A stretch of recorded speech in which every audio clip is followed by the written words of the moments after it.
On est en ligne avec Ludovine de la Rochère. Merci de nous répondre. Madame, vous êtes présidente de la Manif pour tous. Et pourquoi vous êtes ce soir place Vendôme d'abord? Bonjour. Alors écoutez, nous sommes venus dire au revoir à Madame Taubira. Nous avons eu un certain nombre de sympathisants prévenus par les réseaux sociaux qui sont venus nous rejoindre et nous avions mis un petit peu de musique. Et donc c'était un au revoir festif, un peu ironique, vous le comprenez aussi bien évidemment. Mais voilà, toujours dans un état d'esprit pacifique et citoyen. Alors un pot de départ, donc vous avez ouvert le champagne, on l'a bien compris. Néanmoins, vous avez entendu quand même aujourd'hui les réactions. Christiane Taubira restera la ministre du mariage pour tous. Son combat pour cette loi a été emblématique, l'a révélé au pays. Elle est mise en parallèle avec Simone Veil.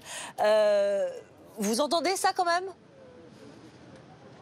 Alors écoutez, non, pas exactement, parce que une ministre qui a porté et fait voter, alors avec la contribution de François Hollande et de l'ensemble du gouvernement, mais fait voter une loi qui prive l'enfant de père ou de mère, hein, qui instaure le fait qu'on puisse priver délibérément des enfants de père ou de mère, faire des orphelins de père ou de mère, eh bien c'est tout simplement une injustice majeure qui est désormais rendue possible en France par la loi, et c'est absolument terrible, et c'est le comble pour une ministre de la Justice. C'est véritablement un scandale. Vous espérez quoi de Jean-Jacques Urvoas, Madame de la Rochère? Vous espérez qu'il supprime la circulaire Taubira qui permet le recours à la GPA à l'étranger, franchement? Alors, avec la loi Taubira vous avez tout à fait raison, la question de la PMA sans père et la question de la gestation pour autrui. La GPA, c'est une pratique qui exploite des femmes, qui génère un trafic d'enfants. C'est une forme de traite humaine, hein, très clairement. Et la circulaire Taubira facilite ce recours à la pratique des mères porteuses par certains de nos concitoyens.